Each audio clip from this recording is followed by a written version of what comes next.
കാർത്തജീന ഇന്ന് സൗത്ത് അമേരിക്കയിലെ കൊളംബിയയിലെ ഒരു നഗരം. 16-ാം നൂറ്റാണ്ടിനും 19-ാം നൂറ്റാണ്ടിനുമിടയിൽ മാസം തോറും ഏകദേശം 1000-ഓളം ആളുകളെ അടിമ കച്ചവടത്തിനായി കൊണ്ടുവന്നിരുന്ന തുറമുഖം.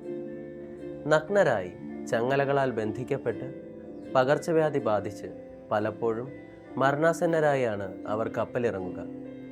എന്നാൽ ഓരോ കപ്പലുകൾ വരുന്നതും കാത്തിരുന്ന് അവർക്കായി ഭക്ഷണ സാധനങ്ങൾ വീടുതോറും നടന്ന് ഭിക്ഷ യാചിച്ച ഒരു അടിമകളുടെ അടിമയുണ്ടായിരുന്നു, വിശുദ്ധ പീറ്റർ ക്ലേവർ. രോഗികളായി തുറമുഖത്തെത്തുന്നവരെ സ്വന്തം തോളിൽ എടുത്തുകൊണ്ടുവന്ന് അവരെ ശുശ്രൂഷിക്കുമായിരുന്നു വിശുദ്ധൻ. നഗരത്തിൻ്റെ ഉൾപ്രദേശങ്ങളിൽ പോയി പ്ലേഗ് ബാധിച്ചവരെ ശുശ്രൂഷിക്കുകയും യേശുവിൻ്റെ സ്നേഹത്തെ പ്രഘോഷിക്കുകയും ചെയ്തു.